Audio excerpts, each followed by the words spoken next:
स्वागत है आपका मेरे YouTube channel advocate Narendra Madhav पर।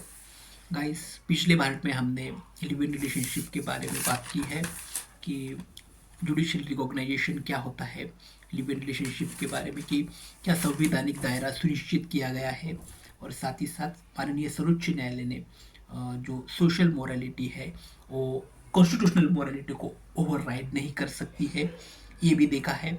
आज के पार्ट में हम protection of women under some important law is concern, अगर लिव इन रिलेशनशिप में कोई महिला रहती है तो उसके लिए कोई प्रोटेक्शन का पावर माननीय सर्वोच्च न्यायालय ने मेंशन किया है का, इसके बारे में अब आज हम बात करने वाले हैं। सबसे पहले आप सभी को रिक्वेस्ट है कि चैनल को अभी तक लाइक नहीं किया होगा तो लाइक करो और सब्सक्राइब करो, क्योंकि ये ऐसा प्लेटफॉर्म है कि जहाँ तक आपको पूरी तरह से कानूनी माहिती, जो कानूनी इंफॉर्मेशन है वो पूरी तरह से देने का काम हम करते हैं। तो आप सभी का दायित्व बनेगा कि लाइक करो और सब्सक्राइब करो, क्योंकि ये जो प्लेटफॉर्म है, ये लाइक और सब्सक्राइब करने के लिए तो कोई आपको पैसा देने की तो ज़रूरत नहीं है। सिर्फ लाइक करने और सब्सक्राइब करने से आपको पूरी तरह से लीगल अवेयरनेस हो जाएगा। चलो, तो आज protection of women under live in relationship के बारे में माननीय सर्वोच्च न्यायालय ने क्या कहा है ये देखेंगे। Now, protection of women under laws, one of the most important legal safeguard comes from the Protection of Women from Domestic Violence Act 2005. Under Section 2F, a relationship in the nature of the marriage is included.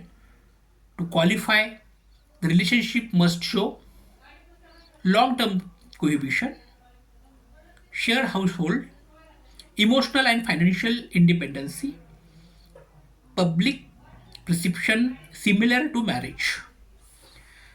दोस्तों, जो live in relationship है, जो live in relationship में रहने वाली जो भी महिला है, उसका कोई तो भी कानूनी दायरा सुनिश्चित करना ये माननीय सुप्रीम कोर्ट का काम था। इसके तहत माननीय सुप्रीम कोर्ट ने डोमेस्टिक वायलेंस एक्ट जो है 2005 का वो सुनिश्चित किया है, और उसे सुनिश्चित जो 2005 का डोमेस्टिक वायलेंस एक्ट है उसे same just like those who have marriage people और those who have marriage couple live together, अगर कोई भी वैवाहिक या शादीशुदा व्यक्ति एक साथ रहते हैं तो वहां पर भी डोमेस्टिक वायलेंस एक्ट लागू हो जाता है, महिलाओं की सुरक्षा सुनिश्चित हो जाती है डोमेस्टिक वायलेंस एक्ट के तहत।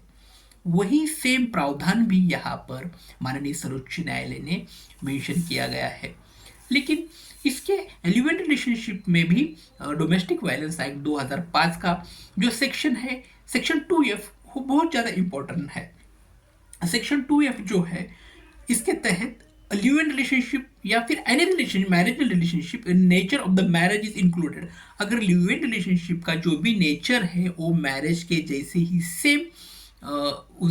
सेम माना जाएगा, ऐसा मेंशन किया है। और वो उसमें जो क्वालिफाई जो पर्सन है उसके लिए ये तो रिलेशनशिप होने के बाद जो क्वालिफिकेशन जो होगा ना, वेदर मेल और female, whether husband and wife, जैसे ही दो पर्सन एक साथ रहना चाहते हैं विदाउट एनी मैरिज तो उनके लिए ये क्वालिफाई हो जाएगा डोमेस्टिक वायलेंस एक्ट 2005। अगर ऐसा नहीं है कि दो पर्सन एक साथ रहते तो उनके लिए कोई कानूनी दायरा सुनिश्चित नहीं है, तो लिव इन रिलेशनशिप में भी वही कानूनी दायरा सुनिश्चित किया गया है जो वैवाहिक संबंध के अंतर्गत आता है। अगर शादी होने के बाद, शादीशुदा होने के बाद जो भी वैवाहिक संबंध एक पति और पत्नी के अंदर बनते हैं, वैसे ही वैवाहिक संबंध लिव इन रिलेशनशिप में रहने वाले कपल के साथ बनते ही बनते हैं। अगर उसके साथ पति कोई मारहान करता है या फिर कोई शारीरिक या फिर कोई मानसिक जो पीड़ा है, जो उत्पीड़ा है वो महिला को क्रिएट करता है, तो उसके तहत वो भी अपराध माना जाएगा। वही same provision live in relationship के बारे में भी माननीय सर्वोच्च न्यायालय ने मेंशन की है। और यहाँ पर सब गाइडलाइंस मेंशन किए, जैसे कि लॉन्ग टर्म कोहिबिशन उसके लिए बहुत ज़्यादा ज़रूरी होता है। अगर दो कपल्स है, उनका cohabitation period is very long, not a 1 night stay और नॉट अ 2 और 3 days stay, it is specifically mention this particular thing in the honourable supreme court. उसके साथ साथ शेयर हाउस होल्ड की जो भी हाउस होल्ड है वो शेयर करना बहुत ज़्यादा ज़रूरी होता है। इसके साथ साथ इमोशनल एंड फाइनेंशियल इंडिपेंडेंसी भी वहाँ पर मेंशन की है कि जो भी इमोशनल और फाइनेंशियल जो भी इंडिपेंडेंस भी यहाँ पर सुनिश्चित की गई है, उसके लिए भी कोई ऐसा बहुत ज़्यादा प्रावधान ज़रूरी नहीं है। उसके साथ साथ पब्लिक प्रिसिप्शन जो मेंशन किया है similar to the marriage, live in relationship का जो भी पब्लिक प्रिसिप्शन जो माना जाएगा वो मैरिज या फिर शादी या फिर विवाह के समान ही माना जाएगा। ये जो विस्तार से कहने के लिए माननीय सर्वोच्च न्यायालय ने डी वेलुस्वामी वर्सेस डी पिचामवाल ये जो केस है उसका बहुत विस्तार से डिक्टेट मेंशन किया है कि डी वेलुस्वामी वर्सेस डी पिचामवाल ये जो केस रहा है, इस केस के माध्यम से बहुत विस्तार से माननीय सर्वोच्च न्यायालय ने इस पूरी चीज़ें हमारे सामने रखी है कि लिव इन रिलेशनशिप के बारे में ये बहुत ज़्यादा इम्पोर्टेंट रहता है। तो लिव इन रिलेशनशिप में रहने वाले दो कपल्स को ये बहुत ज़्यादा जानना जरूरी है कि उनको भी डोमेस्टिक वायलेंस एक्ट में लागू रहता है और डोमेस्टिक वायलेंस एक्ट की जो भी प्रोविजन है वहाँ की जो वुमेन्स या फिर महिला है उसके लिए बिल्कुल भी फायदेमंद साबित हो जाएगा। दोस्तों आज के लेक्चर पे हम यहाँ पे रुकते हैं।